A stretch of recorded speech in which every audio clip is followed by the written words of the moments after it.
This story is about Enkrid, a talentless man who dreams of becoming a knight. Even after endless training, he was only able to become a squad leader in the Empire military. A war is taking place, and he is fighting desperately. He is trying to survive as much as possible while swinging his sword. While trying to run away from the incoming arrows, he was attacked from the front. A sword pierced his chest and he died. His spirit is moving towards the afterlife. But he got stuck in a realm between life and death. When he opened his eyes, he was back to the same day he died. Initially, he thought of the past events as a dream, but everything that he experienced was the same again. From the war to the moment of his death, everything remains the same. Like this, he died the second time, then the third time, the fourth time, and so on. He came to realize that the day was repeating itself. His fear of death is washed away, and the only path ahead is to become the strongest knight. Our story begins in the Empire military camp. A person wakes everyone in the morning. Our protagonist, Enkrid, is a bit annoyed by the loud noise outside. One of his subordinates is also complaining about a bug in his shoes.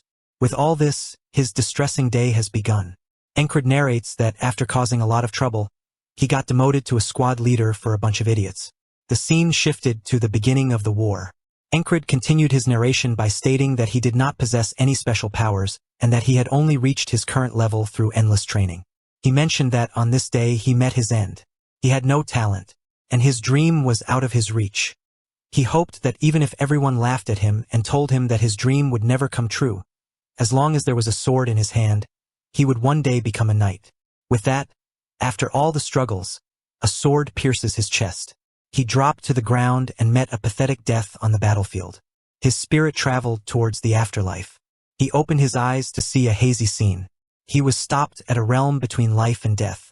With a loud bang, he opened his eyes once again. His subordinate beside him was still complaining about a bug in his shoes. He thought of the previous events as a dream, but everything repeated itself from the war to his death. Everything remained the same and he died the second time. Then the third time, the fourth time, and so on. The enemy's sword piercing through his throat, the burning sensation, everything he felt was real. He realized that the day kept repeating itself, and he was stuck in it, dying again and again. It was a perfect stab. The blade's tip he had seen for the 17th time, and with that came his 17th death. Enkrid contemplates that if he had wielded his sword with just a bit more effort and had just worked a bit harder, then perhaps he wouldn't have died. Enkrid is lying in the realm between life and death. He heard an ominous voice, doubting the credibility of his contemplation. The sound of the voice revealed to be the Reaper who guides the soul to the afterlife. The Reaper told Enkrid to struggle and then give up. The Reaper stated that the despair in front of a wall could not be crossed. Enkrid was enraged at this statement. And with that, the same day began with the loud noise again. The subordinate beside him was surprised at him, waking up immediately. Enkrid told him that there was a bug in his shoes. He checked and he was surprised to find it. Enkrid's subordinate asked if he was the one who had put the bug in his shoes. Enkrid replied that he had just seen it crawl in earlier. Enkrid thought that it was his 18th time seeing the bug. Then he exited the tent while contemplating whether he would be able to end the repeating days if he had seen it a few more times. The scene switched to Enkrid past, where he learned swordsmanship from a retired mercenary. The mercenary praised Enkrid for his swordsmanship talent and told him that he could become a knight. This is where his dream began. A knight is someone who can slay 1,000 people by himself and change the state of war by himself. An invincible hero. Enkrid thought that he was a protagonist of the song Wandering Minstrel sang. With his dream, he left his village. At the mercenary guild, some people were making fun of a newbie who got scared of a mere stray dog and had a dream of becoming a knight. Enkrid, who left his village, sat in the back, entered a mercenary corps, and learned that he was nothing special. But he was still hopeful because he believed that hard work would not betray him. If he were not talented, then he would work hard and with time and effort he would overcome his lack of talent. He had gained experience, strength, and endurance to be acknowledged by people around him. He became stronger. He could become a knight. But that strong hope was shattered. There was a child in the village he was staying at who requested a duel. He was only 12 years old and had only started to learn swordsmanship for 6 months. Enkrid called himself a dunce who had spent over a decade wielding a sword to the point where his palms were wrecked. He was endlessly more pathetic than a genius with a 6-month experience. Enkrid, who was doubting his hard work, refused to give up. He wanted to become a knight. Everyone may belittle him, saying it's a hopeless dream, but spending less time eating and sleeping than others. He believed while endlessly swinging his sword again and again and again. Even if he can't become a knight, he could at least become an experienced soldier. 3 years later, at the present Cyprus Division, the 4 companies for platoons and below that for squads. He had become a squad commander of the so-called second-rate warriors. It was the best position he could achieve after his endless training, but at least it was better to be a soldier than a traveling mercenary. Encred called his subordinate Jackson, who was sitting alone. Jackson answered and asked why he was called. Encred told him to do his morning rotation duty today. Jackson was silent for a bit, then he agreed and asked him to repay him for this next time. Rem, one of Encred's other subordinates, was not pleased by Jackson's wildcat-like behavior. Encred called Rem, and he replied that if he can also push something onto him as well. Encred asked Rem to teach him Heart of the Beast. Rem was surprised because Encred had previously given up on this skill because he couldn't learn it. The Nalilia versus Aspen close combat battle began. Again and again Encred died and came back to life. Although he learned Heart of the Beast from Rem each time, but he still could not watch the tip of the sword that stabbed him. But today he was confident. The soldiers were assembled, and the war started again. This is Encred's 20th time on the same battlefield. He had memorized this repeating situation. He dodged the spear that came from the back, and then next was an attack from the soldier behind him. Another squad member, Vel, would die soon. An arrow came charging at him, but Encred blocked it. Vel was about to attack from behind, but then again saved by Encred. With that, by saving Vel and killing that soldier, his first goal for today is finished. And what's left now was the person who had taken his lifetime after time. They both faced off. This soldier had stabbed Encred's neck 20 times. But this time, he was confident that he would survive. We see the past scenario where Rem is teaching Encred about the heart of a beast. He stated that Encred always closes his eyes in dangerous situations.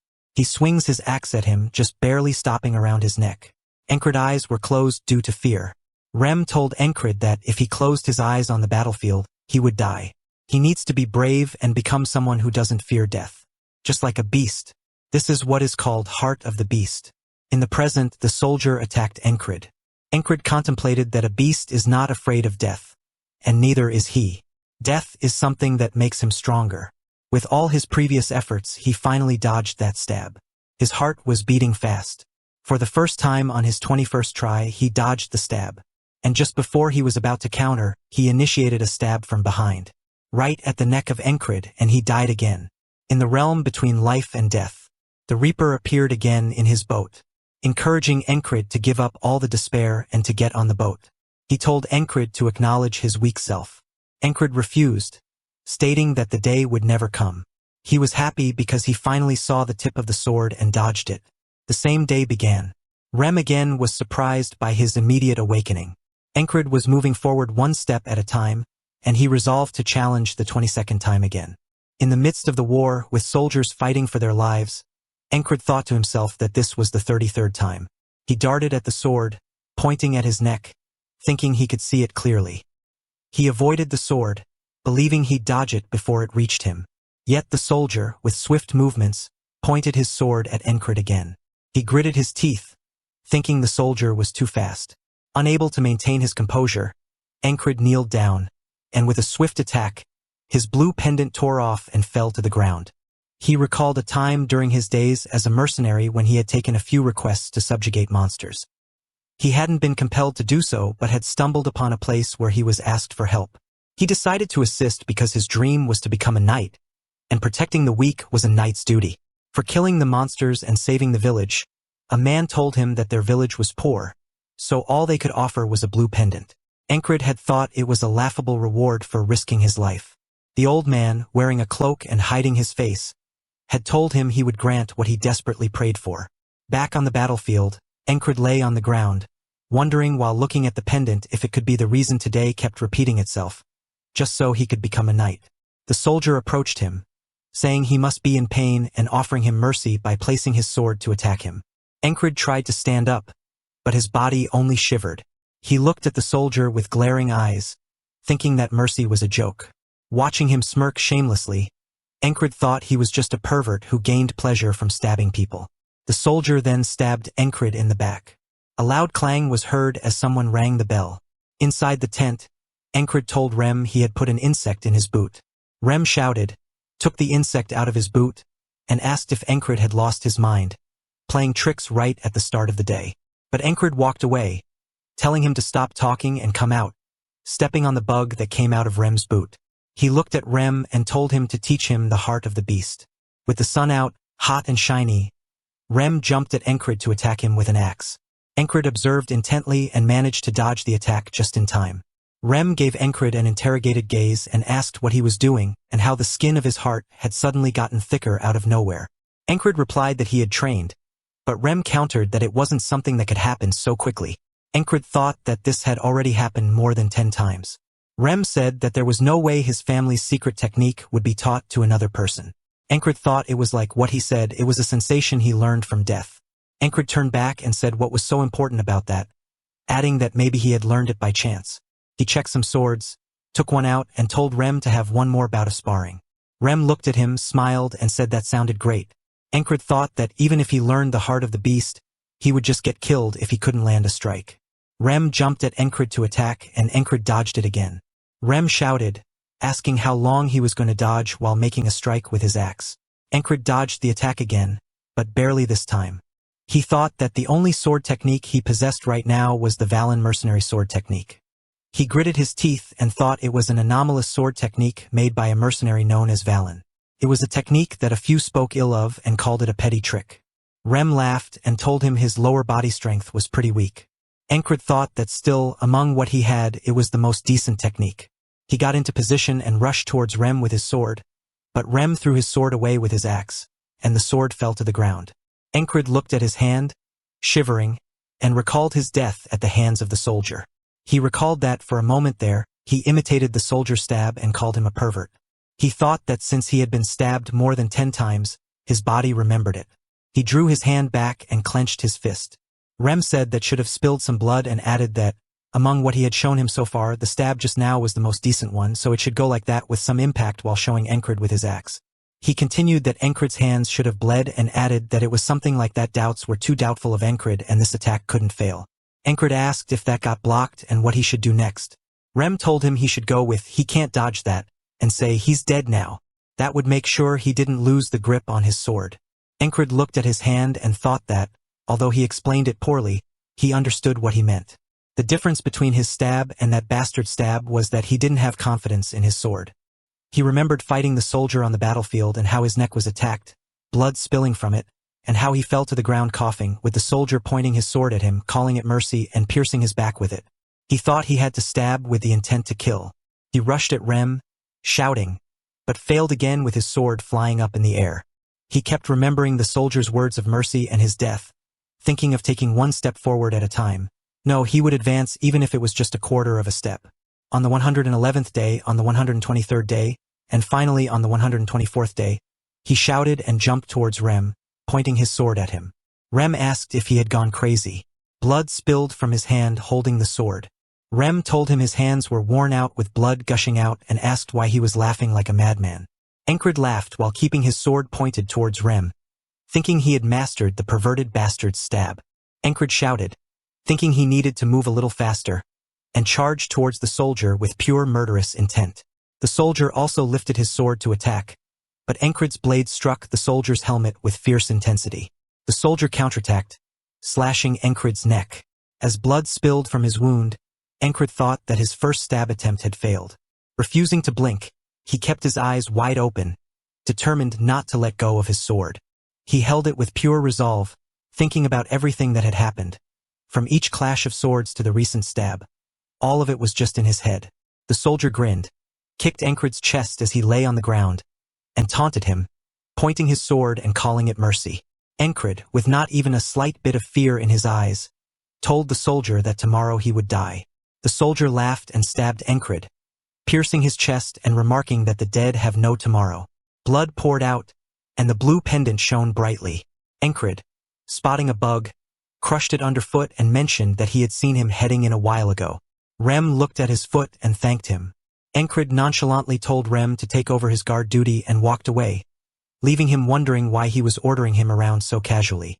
On the 125th day, Encred called out to a red-haired man, addressing him as Big Eyes. The man responded affirmatively, and Encred instructed him to get shin armor, a shield, and a dagger, adding that he would pay him later, and he walked away. The man inquired about the later payment, saying he would trust Encred because he was his boss, though he didn't usually do favors for anyone. Rem asked if the squad commander had always been this pushy with commands. Jackson, sitting behind them, remarked that they always pushed tasks onto him, calling them lazy. Offended, Rem challenged Jackson, asking if he wanted to taste his axe. Another tall man appeared, wishing Rem his blessing and calling him brother. Rem thought Encred was acting weird today and saying he's unusually intense today. Encred, with a determined and sharp gaze, practiced striking a tree with his sword. He felt incredible pain every time he died and wondered if he would ever win after thousands, maybe even tens of thousands of attempts. He questioned whether he would find a way to escape and survive, whether he would sleep and wake up tomorrow, or whether he would remain stuck in this day. Realizing he was stronger than before, he knew he couldn't be content and had to surpass this challenge. He visualized the soldier who killed him standing and holding a sword. He thought he had learned how to stab and, as he practiced sword mastery, vowed not to abandon this blessing. He continued striking the tree fiercely until his sword pierced through.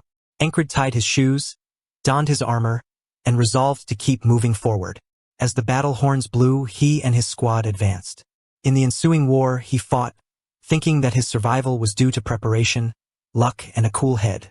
On the 46th day, he got hit hard on his left shoulder by a spiked mace, but now he was quick to dodge such attacks. The next day, on the 47th, he rolled away from a swinging mace but almost got his head crushed by another enemy. Learning from this close call, he added spins to his moves to strike first. A few days later, on the 71st day, a soldier aimed low and cut off his foot, making him unable to do anything to the stabbing pervert, so he swiftly defeated him. Then, on the 89th day, he narrowly avoided an axe that could have split his head open, realizing this enemy could disrupt his fight with the stabbing pervert.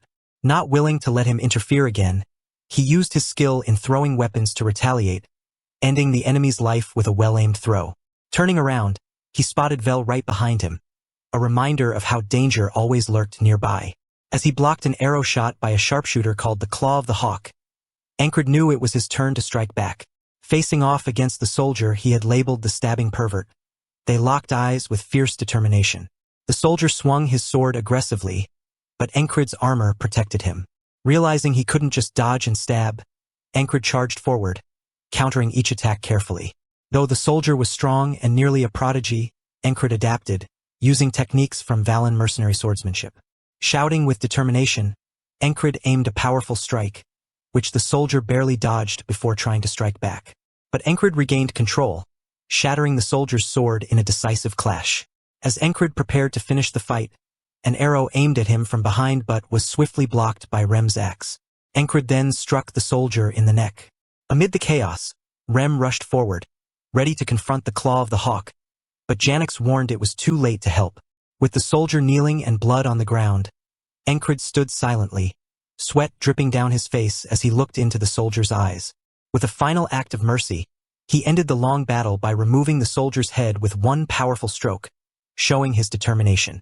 Feeling victorious, Encred allowed himself a brief smile, proud of overcoming the wall after trying for so long. But his moment of relief was short-lived, as something suddenly hit him from behind.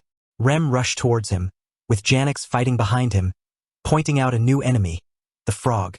Encred cried out in pain. The frog, pointing at the fallen soldier, sneered that he had invested quite a bit in raising that one, and couldn't believe someone like Encred had defeated him. The dead soldier's body knelt, his neck severed, and blood pooled on the ground. Encred gritted his teeth and glared at Frog. With a menacing sneer, Frog raised his axe and hurled it at Encred, commanding him to die. But Rem appeared out of nowhere, deflecting the axe away. He then attacked Frog with his own weapon, but Frog blocked it. They locked eyes, the air thick with tension, and continued to clash. Encred lay injured on the ground as a soldier approached, his sword drawn. Jackson then appeared and swiftly decapitated the soldier. Meanwhile, Rem and Frog kept fighting. Rem planted his hands on the ground and stood up with full force to attack, while Frog stepped back to strike. They faced each other, weapons poised, ready for the next move. Rem smiled, taunting that if Frog wanted to cut off their squad commander's head, he needed his permission first. Frog, confused, asked if that weakling was truly the squad commander and not him. Looking at Frog, Rem thought that the warrior race of frogs was born to fight, and he would either have to burn him with magic or pierce its heart in one swift strike. A daunting task. Frog looked at his hand, wondering why someone like him was on such a trivial battlefield and thinking that to kill Rem, he would have to put his life on the line. Rem kept watching him, readying himself for another attack, but Frog decided the battle wasn't worth it. They exchanged fierce gazes, and then Frog turned back and walked away. Rem called him a coward. Meanwhile, a soldier rushed at Jackson to attack, but Rem intercepted and killed him with his axe. Another one attempted to attack Jackson, but a squad member rushed in to block the assault. Soldiers kept coming, and the battle was becoming more chaotic. Other squad members also joined them as blood flowed freely. And finally, the guards began shouting to retreat, and Encred, overwhelmed, closed his eyes. Encred heard the sound of a water droplet and a voice saying he had managed to survive a day. But that was it. He opened his eyes, lying on the ground. The voice continued, saying he wouldn't be able to withstand the walls that would keep appearing in his way. The mysterious voice declared that his fate was to despair and give up. Encred thought of fate and, as he stood up, defiantly declared that for him, the walls existed to be overcome. He looked at the masked man with sharp, determined eyes. The masked man smiled, saying he eagerly awaited the moment when those eyes, filled with greed and ambition, completely lost their light. Encred opened his eyes in bed, his body covered in bandages. He looked at the ceiling and asked where he was. Someone said it was the infirmary tent. Encred looked and saw Rem sitting beside him, remarking that he had no problem sleeping for 2 days straight. He got up, and Rem reminded him that he saved him from that frog. Encred, feeling pain in his chest, questioned if it was really a frog at the end and was amazed he survived. Rem told him that his bones weren't broken, but his head was badly shaken, and asked if he remembered him, calling himself his best friend forever. Encred called him a noble hunter and turned his head away, asserting that he never said they were friends. Rem, annoyed, placed his hand over Encred's mouth, telling him to shut up. After a brief silence, he removed his hand and scolded Encred for blurting out secrets. Encred pushed Rem's hand away and questioned whether Rem was someone he had nothing to do with or his best friend, asking him to pick one. He then thought that on a new day beyond today, he had made it out alive. The red-haired man addressed Encred, calling him commander and demanding repayment threefold, asking if he knew how much he had spent to get him into the infirmary. Cries, a member of the 4th squad, made Encred wonder why a regular soldier like him, who would usually be left to tend for himself, was in the infirmary tent. Encred lay down again and sarcastically asked Cries, who was sitting on the bed beside him, why he was nowhere to be seen during the battle. After a brief silence, Cries smiled and offered Encred a special discount, just for him, doubling the repayment. As the sun began to set, 4th squad member Jackson entered the tent and looked at Encred. Encred asked what he wanted and told him to speak up if he had business with him. Jackson threw something towards Encred, instructing him to apply it morning and evening, twice a day, and not to ask where he got it. Encred opened the box and recognized the ointment Jackson used to use, pondering how much Jackson hated sharing his personal items. 4th squad member Auden cried and mumbled near Encred, who told him to leave, reassuring him that he wasn't dead. As night fell, Encred wondered why they were taking shifts after all this time when they usually did whatever they wanted. He questioned if they were worried about him. In the meantime, Ragna, another 4th squad member, entered and asked why Encred was in the infirmary, calling him commander. Munching on an apple, Ragna left as quickly as he had come. Encred closed his eyes, convinced that Ragna didn't care one bit. Besides Encred, there were 2 more soldiers in the infirmary tent. One was a platoon commander from another company who used to pick fights with him. Just like this time, the man demanded to know what Encred was looking at. Without replying, Encred thought about the other soldier, whose name he didn't know and who just stared into space. Encred surmised he was a low-ranked soldier and wondered how he ended up there. Suddenly, some noises came from outside, and all 3 of them looked up. A white-haired, big-eared lady entered the tent and asked who the commander of the 444th squad was, and Encred gave her an interrogative gaze. The woman stood there as the platoon commander looked at her, incredulous, and muttered something about a fairy. She asked which group he was with, and he responded that his name was Vengeance and he was the commander of the 3rd platoon in the 2nd company. She remarked that his company must have taught him to state his race when meeting a superior. Apologizing, Vengeance lowered his gaze. Encred observed this exchange and realized she was the new commander of the 4th Company. Introducing himself, he told her he was Encred, commander of the 4th Squad of the 4th Company, the 4th Platoon. She acknowledged his introduction, commenting that she had heard he was leading his challenging squad members well, and she looked forward to his contributions. Turning away, she began to walk off, leaving Encred thinking that she came here just to say that. But she stopped and asked the soldier his name.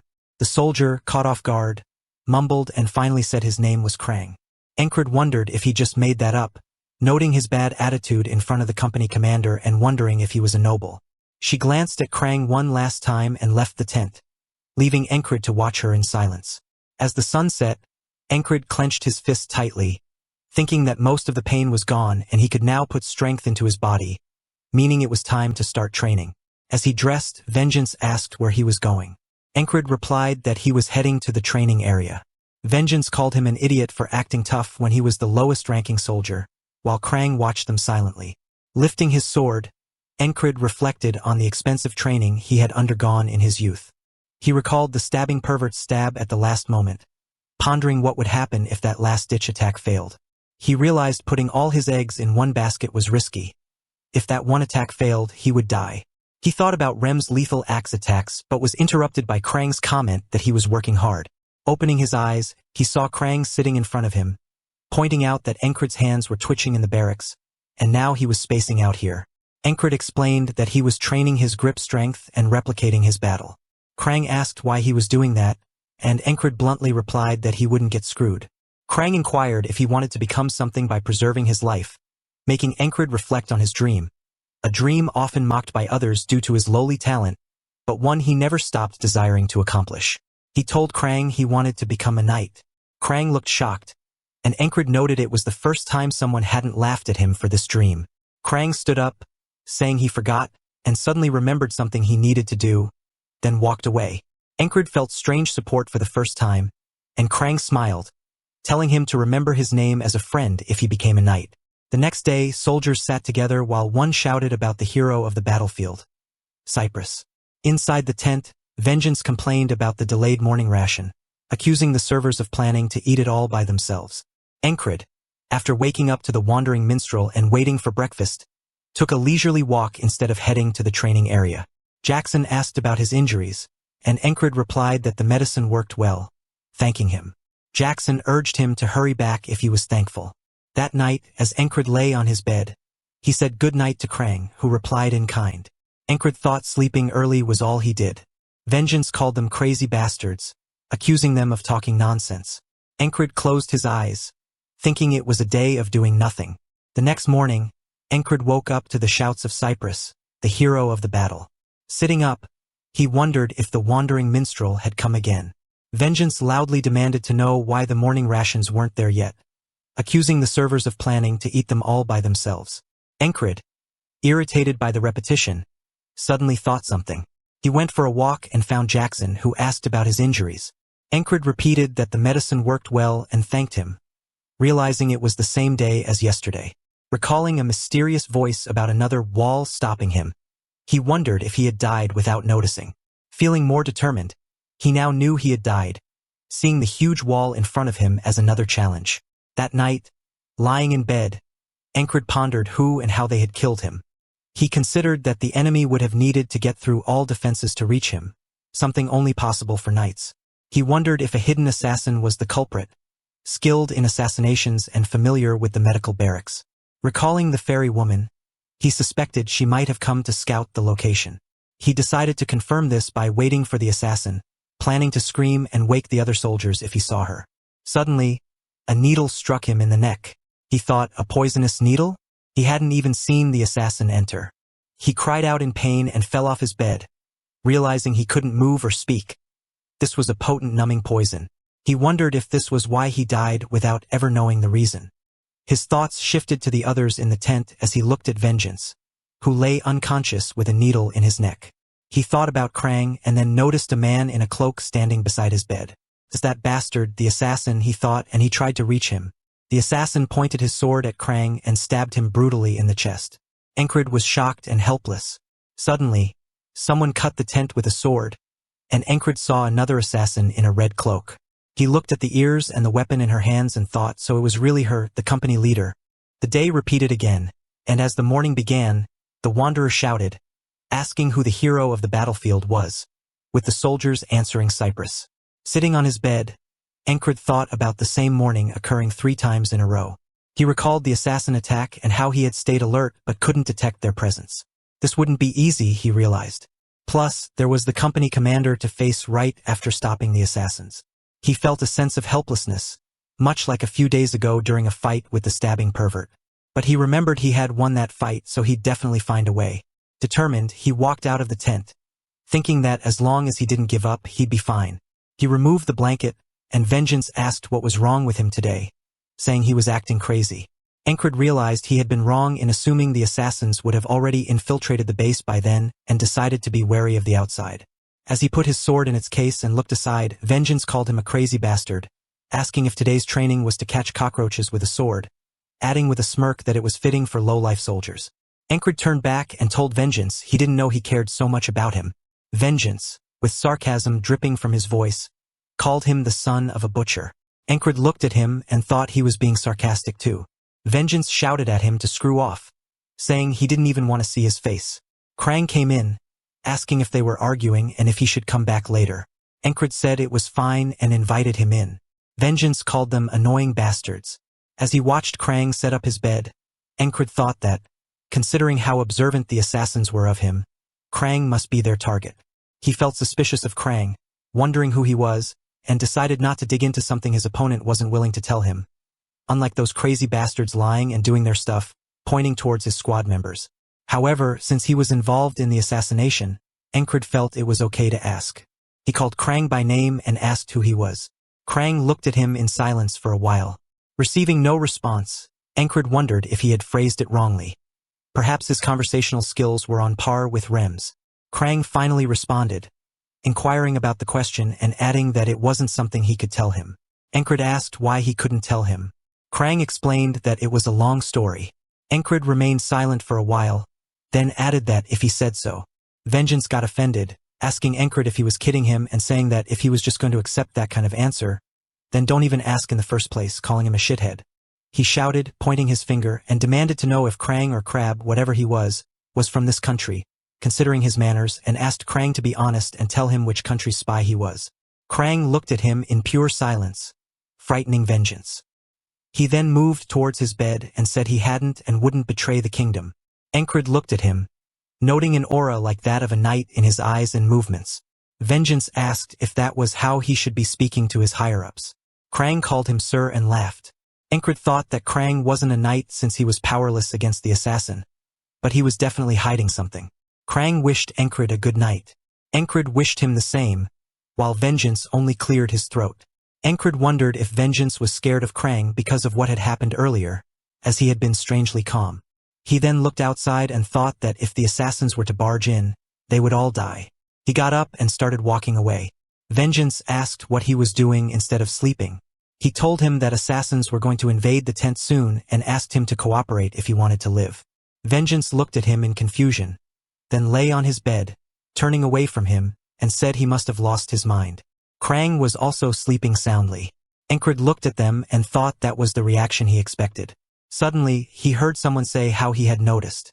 As he tried to see, a sword pierced through his neck, and assassins attacked from outside the tent, ripping it apart. He was shocked, thinking just when, and tried to draw his sword. The assassins also attacked Vengeance, piercing his neck, and Krang was also stabbed by them. Encred looked at them and fell to the ground, blood dripping from his neck. The day repeated, and Encred kept hearing the voice asking who was the hero of the battlefield. He sat, holding his head, thinking it was the 4th time. Since there was no evidence that the assassins were coming, he wouldn't be able to get help from Vengeance and Krang. He thought he should inform the higher-ups to get reinforcements. But as he did so, a man asked if he had gone insane and told him to screw off before he made him shut up permanently. Encred stood near the entrance of the tent, thinking maybe he could predict the moment the assassins would appear and scream right before they did. He looked outside, wondering if it was now or not. He thought perhaps now. As he shouted assassins, a sword pierced his neck. Blood flowed from his neck as the assassins entered the tent, and he cursed that they were too fast. The next night, he sat there, holding his sword, thinking there was no way to get help from others. He needed to ambush them and defeat them before they tried anything. Again, he got hit by the poison needle, and blood began to flow from his neck. He wondered how he was supposed to fight an enemy he couldn't see. The next night he stood, thinking he couldn't see them, but they could see him. An assassin appeared behind him and pushed a poison needle into his neck. He thought that as long as he couldn't avoid their poison needle, he would die without being able to do anything. The day repeated, and the next morning, again, he woke up to the shouts of who was the hero of the battlefield. He held his sword tightly, thinking it was the 20th morning, and he couldn't do anything at all. A smile appeared on his face as he thought he had only died 20 times. While walking, he thought he needed to think of a way to avoid the poison needle first and then deal with the assassins after that. He thought that he needed to find a way to avoid their attacks faster than they could see. He found Jackson cleaning something and recalled when he asked Rem why Jackson was called a perverted wildcat. Rem had said that Jackson was a dirty pervert who never tried to fight his enemies head-on and enjoyed backstabbing them and running off. Jackson called Encred, asking if his injuries were okay now. Encred looked at him, thinking he assumed Jackson would easily win against the assassins, but he couldn't just take him with him since he didn't have the authority to do so. Even if he could, that was the wall he must face by himself. He thought then he would become Jackson himself, and he asked Jackson what he would have to do to stop someone like him from stabbing him in the back. After thinking for a while, Jackson told him he wasn't sure because no one had ever survived his ambushes. Encred looked at him in shock. Jackson remained silent for a second, but then explained that Encred would need eyes on the back of his head to avoid getting killed. Encred got confused hearing this and asked what he meant by the eyes on the back of his head. Jackson thought it was the perfect time for an example and mentioned a wagon behind the tents to encircle. Encred was surprised to see that Jackson knew there was a wagon and couldn't understand how he was able to see something so far away. He questioned if Jackson really had eyes on the back of his head. Jackson told Encred that it was going to fall apart, and the wagon fell apart just a second later. Encred was shocked to see this and asked if Jackson was a prophet. Jackson thought he had spent too much time with the barbarian after hearing Encred's conclusion. Encred asked how Jackson knew, to which he explained it was sound. He heard the creaking from the wagon's axle and explained that just by observing sound, he was able to predict what was going to happen next. Encred was shocked to see Jackson hear something so quiet. Encred wasn't even aware of the wagon getting close. Jackson kept explaining how he didn't need to see to sense what was around him. If he kept trying to listen to what was around him and practice to hone his senses and isolate the sounds, he could observe his surroundings easily.